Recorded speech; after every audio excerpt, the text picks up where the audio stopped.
मुनसुरात हमसुराते मुस्तफा दर्द माले हाल बोखद इत्तिबा इत्तिबाए सुन्नते खैरुल बशर गैर लाजिम ताबुयाबी आई बिसार ওয়াল্লাহর গোলাম আল্লাহ পাক রব্বুল আলামিন এই দুনিয়ার মানুষদেরকে সুযোগ দিয়েছে। এই দুনিয়ার জমিনের মানুষগুলা নিজ নিজ থাকতে তাদের সুযোগগুলা হারিয়ে ফেলে। আমার আল্লাহ পাক রব্বুল আলামিন এই জমিনটা 7 দিনে, এই জমিন আসমান 7 দিনে তৈরি করলেন। আর আল্লাহ পাক রব্বুল আলামিন 4 মাসে তিলে তিলে মায়ের গর্ভে সন্তান তৈরি করেন।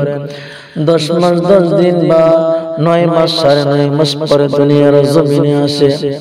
ওরে আদরের বান্দা, ওরে আদরের বান্দি, আমি আল্লাহ পাক রব্বুল আলামিন যা চাই আমি কিন্তু তাই করি।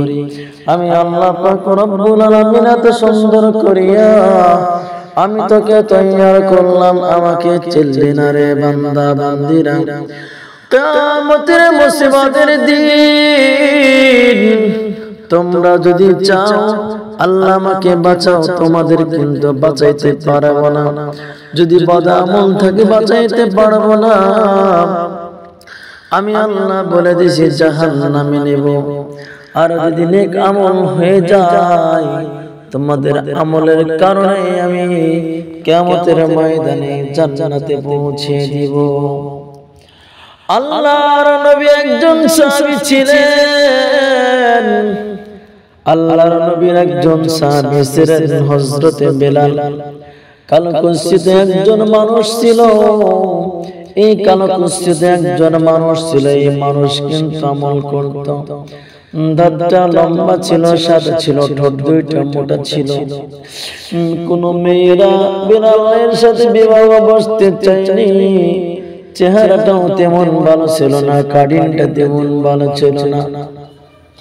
সেই বেলাল রাদিয়াল্লাহু তাআলা আনহুকে কিয়ামতের ময়দানে আল্লাহ পাক রব্বুল আলামিনের জান্নাতে কিন্তু সরাসরি যাবে। ওরে মুসলমানের দল, দেখো বেলালের দিকে তাকাও। বেলাল হাবশী কিভাবে জান্নাতের সার্টিফিকেট পায়। নবী সাল্লাল্লাহু আলাইহি সাল্লাম দুজাহানের বাদশা রাহমাতুল লিল আলামিন যখন মেরাজ থেকে যখন দুনিয়ার জমিনে আসে, সাহাবীদেরকে লইয়া একত্রিত বসলেন। বেলালকে বললেন, বেলাল মেরাজ থেকে আসলাম, মেরাজে জান্নাতে তোমার পায়ের কণ্ঠ আমি পাইলাম। বেলাল মুস্কি মুস্কি হাত, বেলাল রাদিয়াল্লাহু তাআলা আনহু মনে মনে একটু একটু আল্লাহর নবীর সাথে মনে হয় মস্কা, আল্লাহর নবী মনে আমার সাথে মস্করি করতেছে। বেলাল মনে মনে বলতেছে, ইয়া রাসূলুল্লাহ, ইয়া হাবিবাল্লাহ, আমার মতো মানুষ হয়ে কিভাবে জান্নাতে যাবে?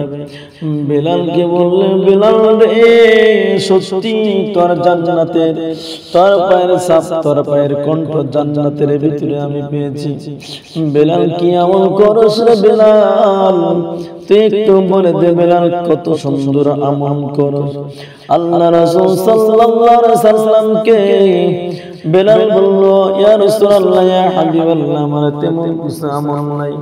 আমি সব সময় ওযুর হালতে থাকতাম। যখনই আমার ওযু ফুরিয়ে যেত, যখনই আমার পাক পবিত্র থাকতো না, পাক পবিত্র হয়ে যেতাম। বেলালকে বলা হলো, বেলাল এই জন্য আল্লাহর প্রিয় পাত্র হয়েছে।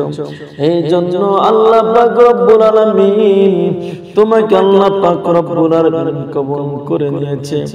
কারা জানি মায়ের সন্তান, কারা জানি বাপের সন্তান। বেলাল একজন উমাইয়ার গোলাম ছিলেন, রাখাল ছিলেন।